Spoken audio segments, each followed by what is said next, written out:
devastating defeat and loss of his title, Donald Curry, to Lloyd Honeyghan. But it's Mike Mccallum he's in there against now. And Mike Mccallum, I think Gil feels that he's got a lot to show, a lot to prove here tonight. Curry is the favorite in this fight. It really rankled Mccallum. And I know that he feels, even though he's unbeaten, that he has not yet been accepted as a great champion. And in the higher rank of boxers, the guys who make the big money. So this is his opportunity to prove to the boxing world that he deserves that kind of appreciation. But Tim, the only reason I can see that the odds makers have made Donald Curry the favorite is they completely threw out the Honeyghan fight. Before the Honeyghan fight, a lot of people were saying he was the best fighter in the world, pound for pound. But we have to remember that the Honeyghan fight did take place. Let's see how much, that it did take out of Donald Curry.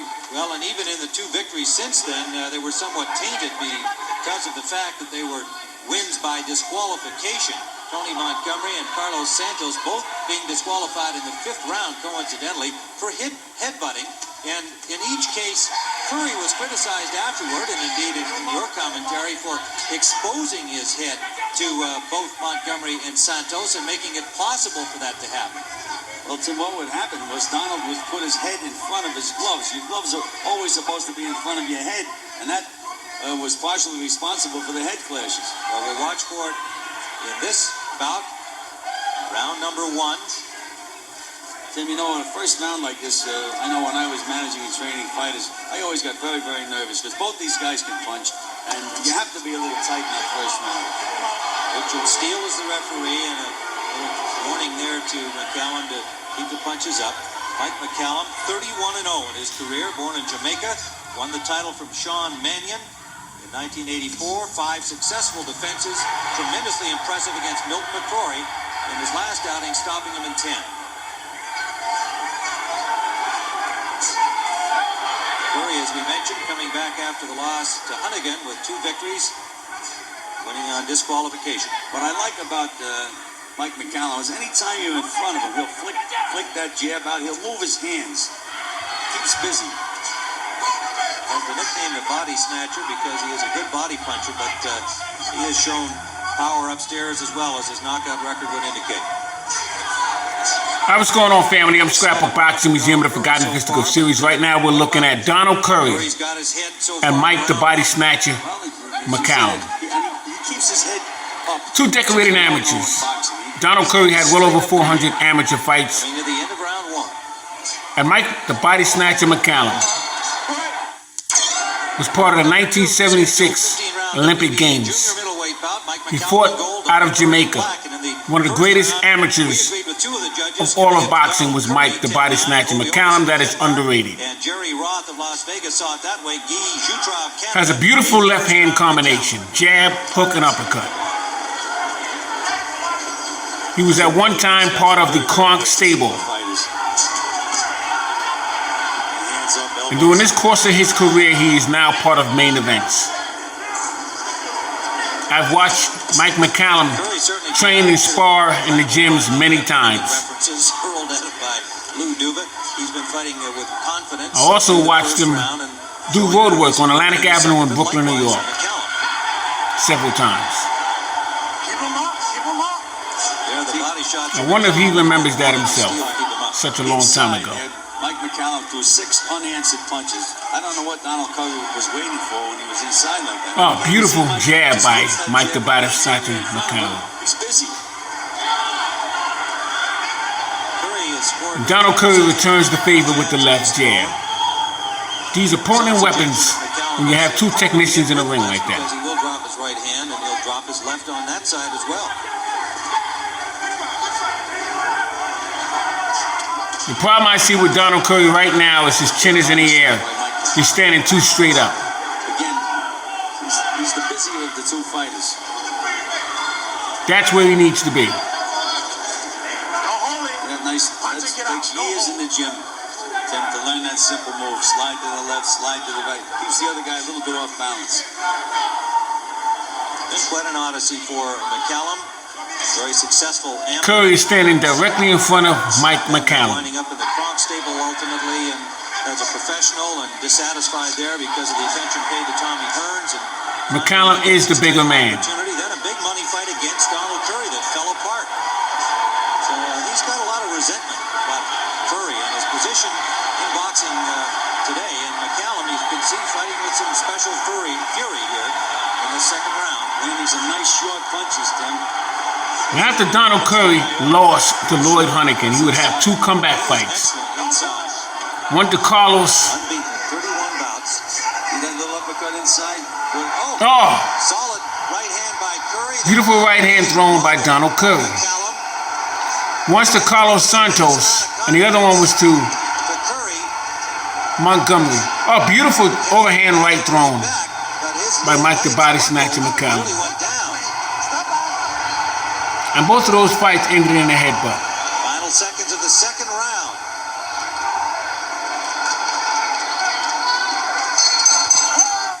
That big right hand from Donald Curry near the end of round 2. As we saw the round, however, Mccallum had the best of it right until those final seconds. But the judges, all 3, gave round number 2 to Donald Curry. So we're in the third, scheduled for 15. Mccallum in gold, Curry in black. That right hand was a big punch by Curry, Tim, but Mccallum was doing damage inside, those short little punches. See a little bit of swelling around the left eye of Donald Curry here early in round number 3. Curry just does not look like the same boxer to me that he was earlier in his career, certainly pre-Hunnigan, Gil, and that his style is even different. He just doesn't protect himself as well, doesn't have the same movement. Tim, he seems to fight with his head up in the air now, like he's looking for something. Now looking to unload that big right hand, which is a potent weapon indeed, but does seem to be... Donald Curry is going to be hit with a punch, either a jab or a hook. You can see that. He's standing straight up and his chin is in the air. Cannot get away with that in the junior middleweight division. Belongs among the top rank of champions. It's certainly hugely important to Donald Curry. After the loss to Hunnigan, much for him to prove, and the 2 kind of tainted victories, one on by disqualification. He feels like he's got to show that he's the Donald Curry of old. Mccallum is putting pressure on Curry. He's making him work. Look how slick that Mike Mccallum is inside. Right, step back clean. Go spinning, go spinning. Richard Steele warned Mccallum for spinning. If you go to any gym, you'll hear the trainers teaching their guys how to do that. That's right. All you do is say, "I'm sorry, I won't do it again." Meanwhile, you've already accomplished something. Now Curry willing to work inside here. Mccallum, the reputation for being a terrific inside fighter, but Curry held his own. In that Beautiful work by Mike Mccallum. Credits go out to Donald Curry for his jab execution. Good left hook to the body by Donald. But he's actually fighting the wrong fight, in my opinion. He should be boxing right now. I think Donald Curry's forehead must have a magnet attached to it. And Mccallum's good body work here in round number 3 as time winds down. Curry thinks he's in the ring with Milton McCoy. He would be sadly mistaken. And Donald Curry's left eye, Tim, is starting to swell pretty good. You can see that developing early in this round. And this was scheduled for 15, don't forget, so may well have become a factor. Final seconds of round 3. Found in the third, 2 judges, Guy Jutra and Jerry Roth, scored it for Donald Curry, while Ovi Ovison scored round 3 for Mike Mccallum, as did Gil Clancy, watching it here with us. And so we're into the 4th round, Curry in black, Mccallum in gold.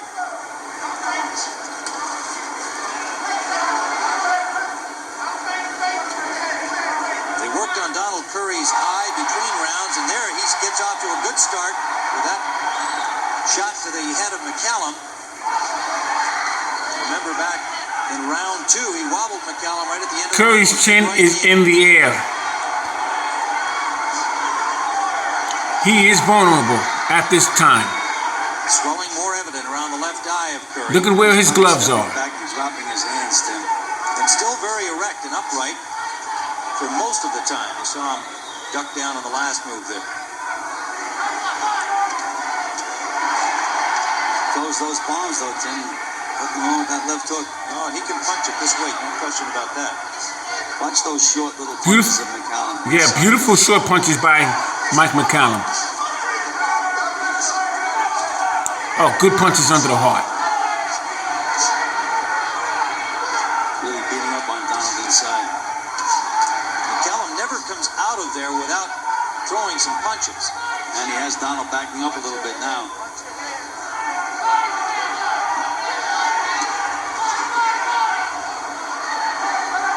Get into those pushing matches, and Mccallum will usually wind up throwing the last punch before they break. He managed to even sneak in that one there and gets a warning from Steele for holding and hitting.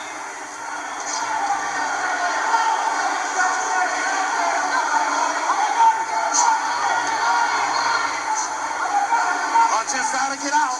Oh, beautiful maneuver of Mike Mccallum. As he backed out of a clinch, he jabbed. Very important to do that. Mccallum, as we see, Extremely important, in fact. got the best of it to this point. Mike Mccallum is an old school fighter. Nice jab by Mike Mccallum. And he has Donald Curry moving away from him, which is what he wants. Nice combination by Mccallum. Curry is going to get nailed. His hands are completely under his chin at this point, and he's standing straight up. That is a recipe for disaster. I don't know. Just see the line going down. His head is up in the air. Come on, punch it out. Don't hold it down. Now, we saw this one as a good round for Michael Mccallum, mainly to the infighting skills he showed, and Curry being willing to stay inside was, in effect, giving the advantage to Mccallum. Right now, Mccallum needs to take it to Donald Curry. And Jerry Ross scored round 4 for Curry. He needs to go right to Donald Curry and take it to him. Clancy and I gave round 4 to Mike Mccallum, and it just underlines the subjectivity of scoring professional boxing. Look how his left jab drops, and his right hand is under his chin. He is vulnerable. 3 rounds to 1. We're early in round number 5. Scheduled for 15, this WBA junior middleweight title fight. Mccallum in gold, Curry in black. Curry starts this round off very well, Tim.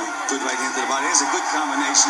Left hook under, right hand on the chin. Classic combination from Donald Curry. But that left eye is giving him a problem now, Tim. And he's working outside here in this 5th round. He's inside much of the 4th. So far, good jabs by Donald Curry, but he is dropping his hands. Looking for openings right now.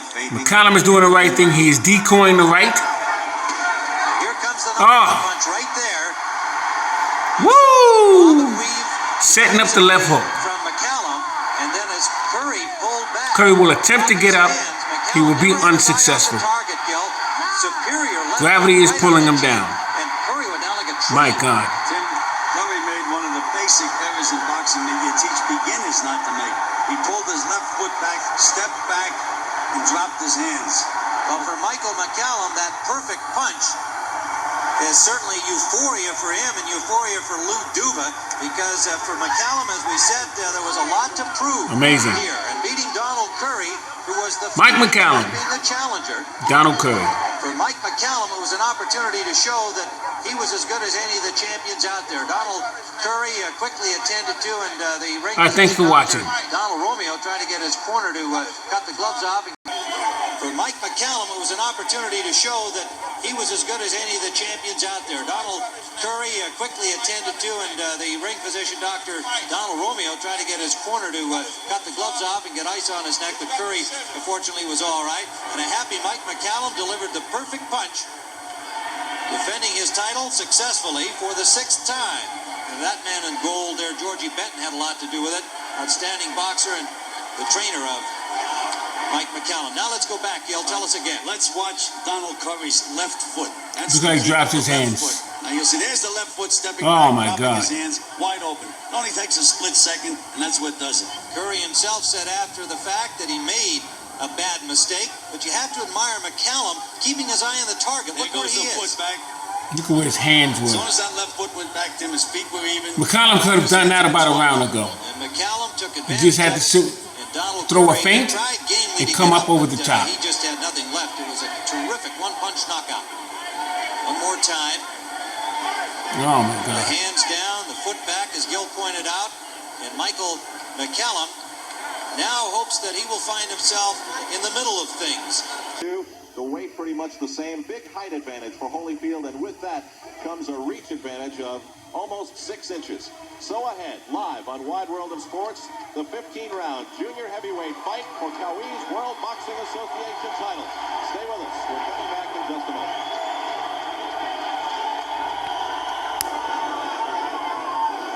Back live in Atlanta at the Omni. I'm Al Troutwig along with Alex Swallow. The bell rings, and this is round 1. Scheduled to go 15 for the junior heavyweight title that belongs, at least for the moment, to Dwhite Qwai. Here in Georgia, the scoring is done on the 10-point must system. The winner of each round must receive 10 points, the loser 9 or less. Scoring is done by 3 judges with a non-scoring referee who in this case is Vinny Raynon. The 3 knockdown rule is in effect, and the fight will be ruled a knockout if 3 knockdowns occur. Also, the standing 8 count is in effect, as is the mandatory 8 count.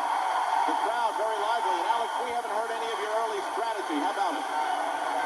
Just saw Holiyfield. He is devastating right now. He is just outspeeding the champion. He's doing everything he has to do. He's got that 6-inch reach advantage, and he's got the 6-inch height advantage. And Evander just has to find the range where he can reach Qwai, but Qwai cannot reach him. Dwhite, the part he cannot change at age 33. He's just going to put on relentless pressure. Unlike most fighters who are coming in all the time out, Qwai is a good defensive fighter. He covers well, he bobs, he weaves. Evander must use that jab, try to pierce that defensive shell, and he's doing that very well right now. Hard left off the forehead of Qwai, so difficult to penetrate his defenses, but right now, grimacing. Holiyfield trying to penetrate with the left. Right now, the biggest difference is the reach and the speed. Evander is just quicker than Dwhite.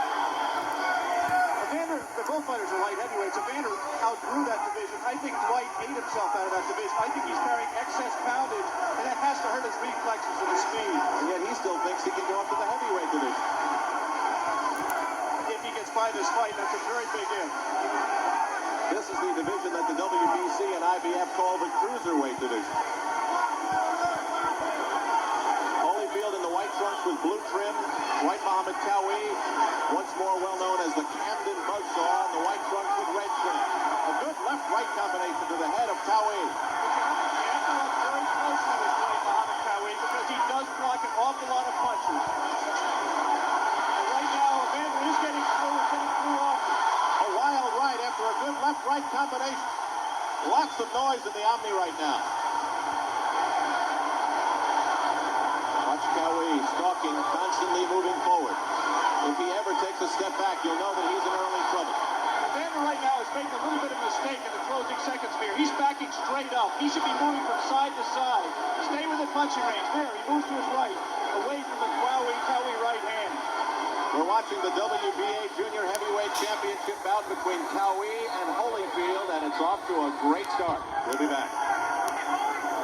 Round 2 scheduled to go 15. We're live in Atlanta. Evander Holiyfield with a big height advantage over Dwhite Qwai, and lots of punches were thrown. And as Alex mentioned in the first round, the big question with Qwai as he throws a lunging left to the midsection of Holiyfield is how many of those punches get through that good defensive is. There was one moment that I was waiting for. Qwai hit Evander with a solid right hand, and Evander didn't go anywhere. Dwhite has a good jab, very accurate, good power, but his money punch has always been the right hand. He throws it from all angles, throws it overhand, throws uppercuts with it. There's Evander moving side to side. But that is not where Evander wants to be. He's right on the inside. He's too close to Qwai. He should be at longer range, using his jab to get his distance and only letting his hands go. He does not want to fight this fight on the inside. Where Qwai wants to be.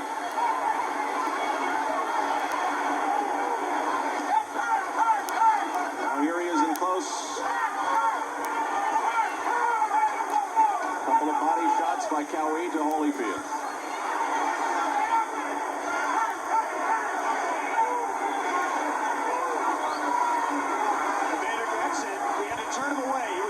There momentarily. He wants to fight this fight out in the center of the ring, and Qwai wants to fight it on the ropes and in the corners, just the way he did with Leon Spinks in his last defense. It is a 20-foot ring.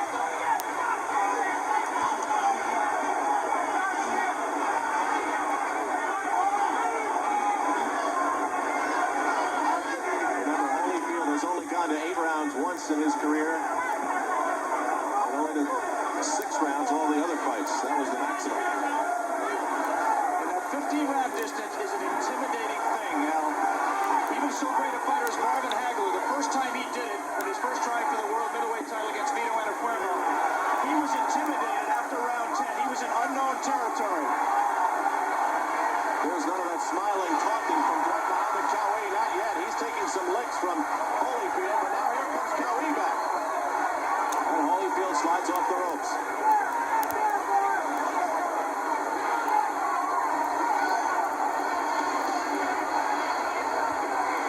Again, Evander pulling straight back and vulnerable to the Qwai run. I heard Lou Duva scream from the corner of Holiyfield that Dwhite Qwai is cut. He has never been cut in his career. Neither has Holiyfield. Neither of these fighters have ever been down in their career. I don't see the cut yet.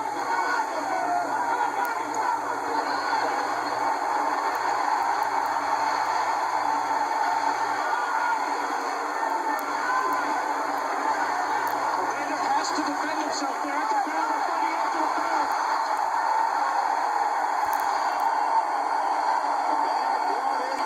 Evander Holyfield certainly knows what it is to not hear a bell or hear a referee's instructions. But I can tell you that this is not a very good bell here in Atlanta. It sounds more like the school bell when we were late for study hall, Al. And with this crowd going wild, you just can't hear it. Some of the action from the second round. See, those are not solid right hands by Evander here. He triples, I think, with the right hand here. Keeps trying it.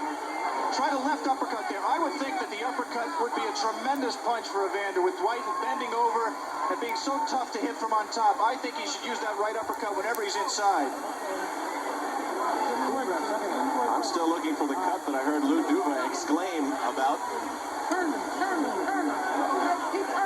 don't see Eddie working on a cut in the corner. Wesley moves on to the chief second. There's the Holyfield corner. Lou Duva saying, just relax. Dwhite Qwai's record 26-2-1 with 15 knockouts. No amateur fights on record. Holyfield 11-0 with 8 knockouts. And on we go to round 3, scheduled for 15. Holyfield. A couple of big punches from the left and another one from the right. I give Evander the first 2 rounds, but I don't think he's fighting the fight that he wanted to fight. He's going to war with Dwhite Qwai. Holyfield was going for it. He doesn't want to go 15 rounds. Alex, he's only in round 3 and he's using so much energy. Exactly right. The point I was trying to make before that flurry. If he has any doubts about his stamina, a warning there by referee Vinny Raynaud to Qwai about low blows. Dwhite Qwai at his size is going to hit low, and he's going to hit low often, and he just did it again. And a warning to Qwai. And still, he stalks and comes in again. Head first, gloves up.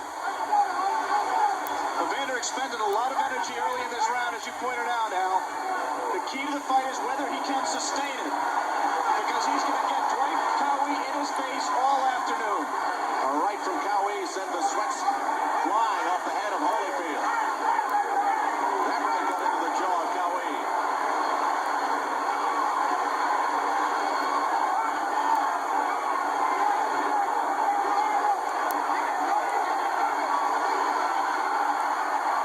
Again, that's war on the inside, short range, Dwhite Qwai territory, not Evander Holyfield territory. I'm not saying he's not holding his own inside, but he doesn't have to be there. Right uppercut from Qwai got into the chin of Holyfield. Boy, they're exchanging so many punches. Qwai not blocking as many as I thought he might. Low blow by Qwai and then a low blow in retaliation by Holyfield. He may only have 11 pro fights, but he's learned that you have to fend for yourself. You can't wait for the referee to deduct points. Qwai, the thick neck, built like a tree trunk, and Holyfield, the body beautiful. Tall and slender.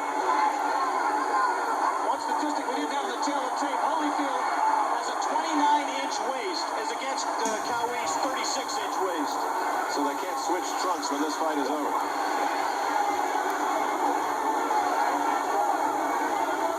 He's just a tank, Qwai. He just comes in, he's got him on the ropes, and moves up, and he does not look fresh. I thought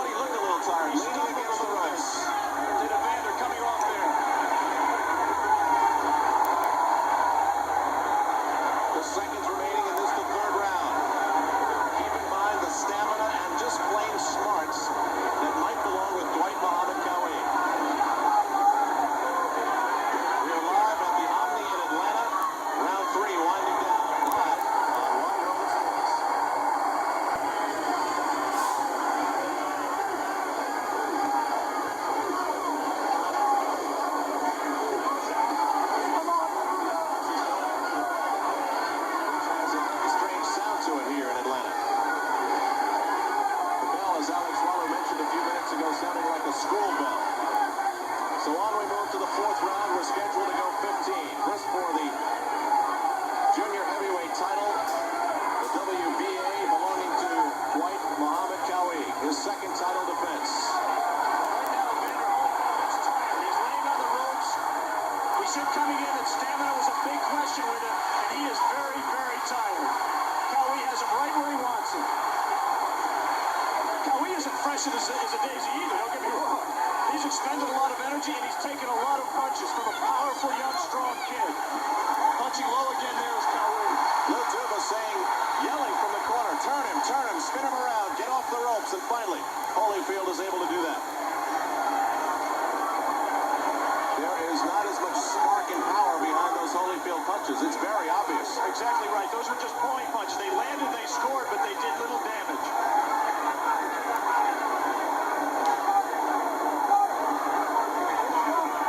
Approaching the midway point of round 4. We'd like to alert our local stations along the line that at the end of this round, we'll be taking a station break. Where would Holiyfield like to take a station break right now?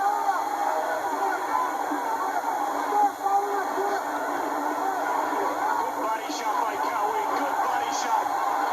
Holiyfield came back with a stronger looking right.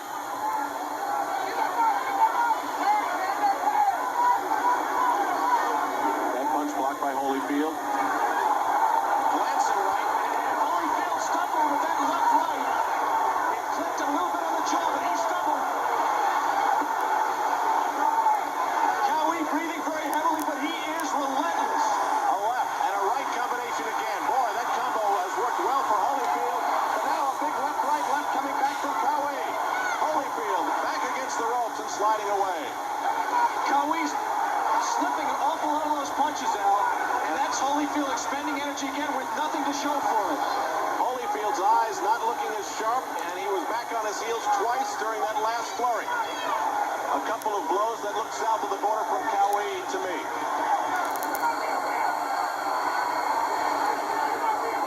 Just watching these two go at it, there's no way that I can imagine this one going 15. We will continue live from Atlanta, but first, these messages and a word from your local stations. We continue live on ABC's Wide World of Sports with the WBA World Junior Heavyweight Championship bout between Dwhite Muhammad Qwai, the shorter man, trying to score one for shorter people here at only 5'7", and Evander Holyfield. This bout has been fought at tremendous pace, and another warning to keep the punches up from Vinny Reynaud, the referee. That, I believe, is the third time that he has received words from referee Qwai has. And he didn't stop Qwai. He drilled two more shots right on the word Holyfield on Evander's belt. Now, Alex, we thought we may have seen a cut on Qwai. Still, I have not seen blood, but they did use that frozen piece of metal known as an end swell and did apply Vaseline above his left eye. Well, Dwhite has taken punches, taken a lot of shots from Evander, especially right hands on that eye, and there is swelling. Qwai stopping his feet at Holiyfield, and perhaps a little taunting begins. It is a strategy which he would not reveal to Alex Waller yesterday in an interview that we had with him here in Atlanta. What do you think he tries to do with that taunting? Well, we talked the opening. He tries to get Evander flustered. He tries to take advantage of his inexperience and make him get reckless, get under his skin, make him do things he doesn't want to do. Right now, Evander's just backing all over the ring. He just doesn't have the strength right now to resist Dwhite or to make him respect him with his punch. He's got to eventually plant his feet and drill some shots and then move side to side, not stand in front of him right here like this. That's it. Move to his right and let the right hand go. Stay away from Dwight's right hand. Past the midway point of round 5. Holyfield trying to stay near the middle of the ring where he wants to be, not on the ropes where Qwai just tries to push him. The pace of this bout has slowed tremendously in this, the fifth. It could not continue. The question is who's going to get their second win first. You would generally expect the younger fighter to get that, but Dwhite Muhammad Qwai used to get stronger as the fight progressed. He certainly did when he won the title against P.F. Gross. Qwai's eyes are blood red. He has taken numerous shots. A right left combo to Holyfield. He's got him hurt right now. He's got him hurt. He's not doing anything on defense right warfare. Right now, Dwight Qwai is winning it. He may not be ahead on points, but he's winning the war. Holiyfield really looking. All right, family, I'm Scrapbook Boxing, Museum of the Forgotten Fisticuffs series. All great fights and all great fighters will never be forgotten on my channel. We looked at Mike the Body Snatcher, Mccallum, and Donald Cobra Curry, as well as Evander the Real Deal Holiyfield, and Dwhite Qwai. Alex, these are all new experiences right Thanks for now. watching. He's never been in a position like this. As round 5 comes to an end. Peace.